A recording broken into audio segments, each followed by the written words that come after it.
ఈరోజు ముద్రగడ్డ పద్మనాభం గారి సంస్కరణ సభ సందర్భంగా గుంటూరు కాపు జేఏసీ ఆధ్వర్యంలో ముద్రగడ్డ పద్మనాభం గారి సంస్కరణ సభని ఏర్పాటు చేసినటువంటి సుబ్బారావు అలాగే శ్రీను గారు, దాసరి రాము గారు, ఇంకా వారికి సహకరించిన పెద్దలందరికీ కూడా, ఈ కమిటీ మెంబర్లందరికీ పేరు పేరున హృదయపూర్వక నమస్కారాలు తెలియజేస్తా ఉన్నాం. అట్లాగే ఇక్కడ విచ్చేసినటువంటి ఈ ఉమ్మడి గుంటూరు జిల్లా నాయకులు, వివిధ రాజకీయ పార్టీ నాయకులు అందరికి కూడా పేరు పేరున నమస్కారాలు. ఈరోజు ముద్రగడ్డ పద్మనాభం గారి మరణం కాపు జాతికి తీరని లోటు. పుట్టిన వాళ్ళకి మరణం తప్పకపోయినా మరి ఆయన మరణించే వరకు కూడా కాపు జాతి అభ్యున్నతి కోసం, కాపు జాతి ఉన్నతి కోసం అహర్నిశలు పనిచేసినటువంటి నాయకుడు ముద్రగడ్డ పద్మనాభం గారు. ఇవాళ భౌతికంగా మన దగ్గర నుంచి ఆయన లేకపోయినా కాపుల కోసం ఏ రోజో చనిపోవడానికి సిద్ధపడి నుదుటి మీద రివాల్వర్ పెట్టుకుని దీక్ష చేసినటువంటి వ్యక్తి ముద్రగడ్డ పద్మనాభం గారు. అనేక పోరాటాలు, కాపు జాతి రిజర్వేషను, కాపులకి స్కాలర్షిప్లు, కాపులకి అన్ని రకాలుగా ఆ జాతి ఉన్నతి కోసం అనేక పోరాటాలు చేశాడు. రాజకీయంగా ఆయన అనేక పార్టీల్లో పనిచేశారు. మంత్రిగా, పార్లమెంట్ సభ్యుడిగా, ఎమ్మెల్యేగా ఆయన చేయని పదవి లేదు, ఆయన చూడని పదవి లేదు. అలాగే ఆయన అహర్నెస్లో కూడా ఆఖరి శ్వాస వరకు నీతివంతుడుగా, నిజాయితీగా ఆయన తన ఆస్తిని కర్పూరంలాగా కరిగేసి ప్రజల కోసం, ఈ కాపు సామాజిక వర్గం కోసం పెట్టినటువంటి వ్యక్తి ముద్రగడ్డ పద్మనాభం గారు. 2014లో ఈ రాష్ట్రం విడిపోయినాక మేము తొలి అసెంబ్లీలో మీ అందరూ శాసనసభ్యులుగా ఆ రోజు కాపు ఉద్యమం మళ్ళీ పురుడు పోసుకున్నటువంటి సందర్భం బాగా గుర్తుంది. ఆ రోజు మీ అందరం అధికార పార్టీలో, ప్రభుత్వంలో ఉన్నటువంటి వాళ్ళం. ఆ రోజున ముద్రగడ్డ పద్మనాభం గారు కాపుల సమస్యల మీద లేఖ రాశారు ముఖ్యమంత్రి గారికి. దాంట్లో రిజర్వేషన్లు కానించి, నిధులు కానించి, పోస్టింగ్లు కానించి, రాజకీయ ప్రాధాన్యత కానించి అనేక అంశాలు ఆయన పద్మనాభం గారు ఉదహరించడం జరిగింది. ఆ రోజు మొదటి లేఖ, రెండో లేఖ, మూడో లేఖ వచ్చినప్పుడు 2016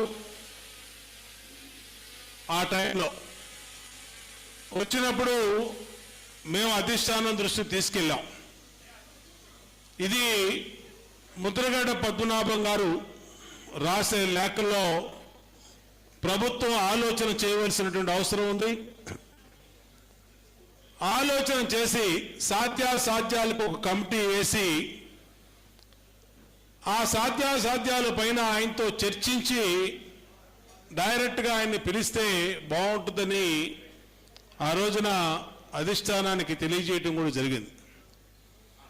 కానీ కొంతమంది మన నాయకులే పద్మనాభం గారు ఆయన ప్రయోజనాల కోసం చేస్తూ ఉన్నారు, ఆయనకేమీ అంత పట్టు లేదు కమ్యూనిటీలో అని చెప్పి ఆయన్ని ఇగ్నోర్ చేయమని చెప్పారు.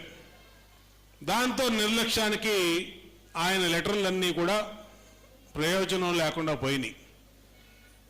అప్పుడు మేము ప్రభుత్వంలో ఉన్నాం. దాని తర్వాత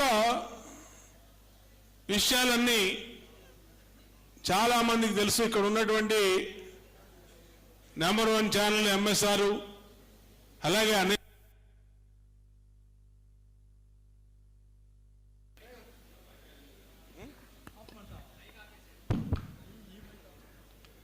అనేక మంది రాష్ట్ర వ్యాప్తంగా కాపు నాయకులందరూ కూడా ఆయన వెంట నడిచారు. తర్వాత తుని సభ జరిగింది. తుని సభ ఎలా జరిగిందో ఏం జరిగిందో మనందరం చూసాం. తర్వాత ఆయన గ్రామ స్థాయి వరకు ఆ ఉద్యమాన్ని తీసుకెళ్ళాడు. కంచాలు కొట్టండి అని పిలుపునిస్తే మొత్తం రాష్ట్రంలో కాపు కుటుంబాలన్నీ కూడా బయటకు వచ్చి కంచాలు కొట్టినాయి. అలాగే నిరసనల ద్వారా, శాంతియుత నిరసనల ద్వారా కాపు హక్కుల కోసం పోరాడండి ఆయన పిలుపునిస్తే అన్ని చోట్ల కూడా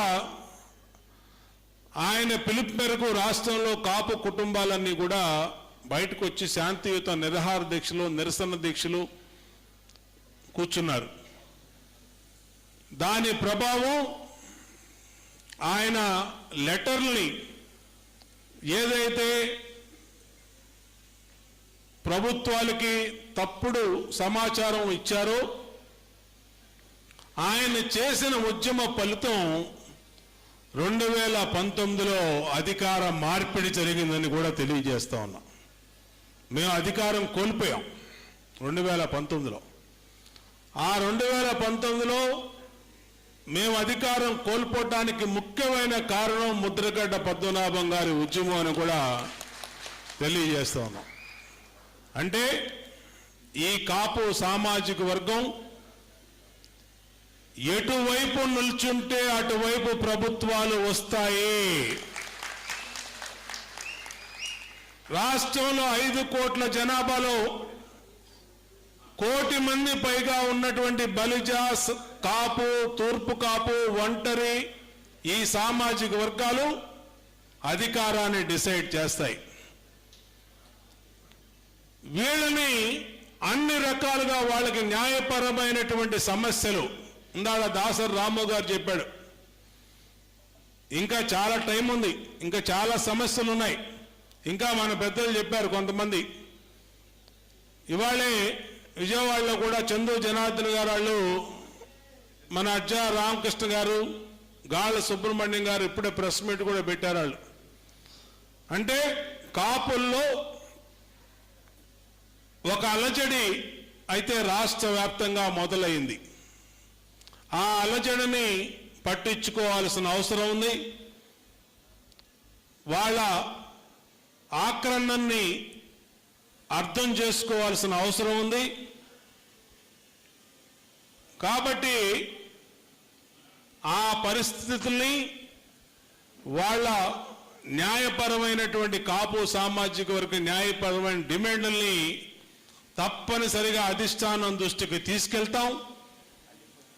అధిష్టానం దృష్టిలో తీసుకెళ్లి ఉన్నటువంటి ఆర్థిక పరిస్థితుల్లో మరి ఇచ్చినటువంటి హామీలకు అనుగుణంగా ఎంతవరకు చేయగలుగుతామో అంతవరకు చేయటానికి కృషి చేస్తామని కూడా ఈ ముద్రగడ్డ పద్మనాభం గారి సంస్కరణ సభ ద్వారా మీ అందరికీ తెలియజేస్తా ఉన్నాం.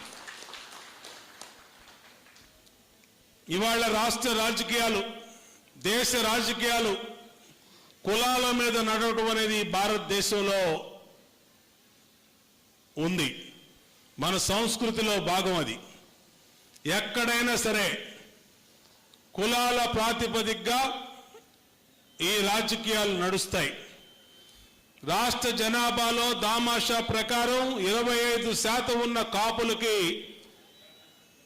నిధులు, పదవులు, అలాగే ప్రాధాన్యత, అలాగే ఉద్యోగాలు, ప్రమోషన్లు దక్కాల్సినటువంటి అవసరం ఉంది అని కూడా ఖచ్చితంగా ఏదైతే కాపు జాతి కోరుతా ఉందో అది ఒక న్యాయపరమైనటువంటి కోరికగా కూడా నేను ఈ సందర్భంగా మరొక్కసారి మననం చేస్తా ఉన్నా.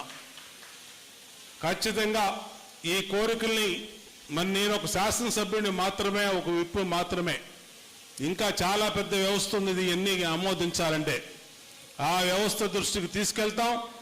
ఖచ్చితంగా అన్ని రకాలుగా ఆమోదించడానికి చర్యలు తీసుకుంటాం.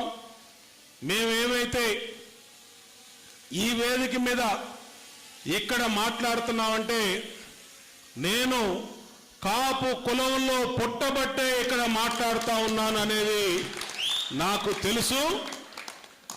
అలాగే మిగిలిన రాజకీయ పార్టీల్లో ఉన్నటువంటి అధికారంలో కానీ ఇతర రాజకీయ పార్టీల్లో ఉన్న వాళ్ళు కూడా మనకి మన సామాజిక వర్గం యొక్క ప్రాధాన్యత ఎవరికి టికెట్ ఇచ్చినా ఆ రాజకీయ పార్టీలు కాపు కులంలో పుట్టబట్టే కాపులకు టికెట్లు వచ్చినాయి. ఇంకా బీసీలకో ఎస్సీలకో లేదంటే ఇంకా మిగిలిన సామాజిక వర్గాలకో ఆ కులాల్లో పుట్టబట్టే వాళ్ళకి టికెట్లు వచ్చినాయి. కాబట్టి ఈ జాతి మేలు కోసం మనం మన బాధ్యత తీసుకోవడం అందరం కూడా మనందరి ధర్మం. కాబట్టి మనందరం కూడా దానికి చేతోడు వాదోడుగా ముందుకెళ్దాం, శాంతియుతంగా మనం అందరం కూడా ముందుకెళ్దాం. ఆ దాంట్లో భాగంగా నా వంతుగా కృషిగా నేను ఎప్పుడు కూడా ఈ కాపు సామాజిక వర్గానికి అండగా ఉండి ఎంతో కొంత నా వల్ల అయినంత వరకు కూడా ఈ సామాజిక వర్గానికి ఉపయోగపడతానని తెలియజేసుకుంటూ ముద్రగడ పద్మనాభం గారికి ఘన నివాళులు అర్పిస్తూ విజయవాడలో త్వరలోనే ముద్రగడ పద్మనాభం గారి విగ్రహ ఆవిష్కరణ కూడా చేస్తున్నామని ఈ సందర్భంగా తెలియజేస్తా ఉన్నాం. ఖచ్చితంగా దానికి కూడా అందరికీ ఇన్వైట్ చేస్తాం. ఖచ్చితంగా అందరూ వచ్చి ముద్రగడ పద్మనాభం గారికి నివాళులు అర్పించవలసిందిగా కోరుకుంటూ తప్పనిసరిగా ఆయన ఆశయ సాధనలో అందరం కూడా భాగస్వాములు అవుదామని మరొకసారి తెలియజేసుకుంటూ జోహార్ విఎం రంగా గారు, జోహార్ వంగవీటి మోహన్ రంగా గారు, జోహార్ వంగవీటి మోహన్ రంగా గారు, జోహార్ ముద్రగడ పద్మనాభం గారు, జోహార్ ముద్రగడ పద్మనాభం గారు, జోహార్ ముద్రగడ పద్మనాభం గారు. థ్యాంక్ యూ అండి.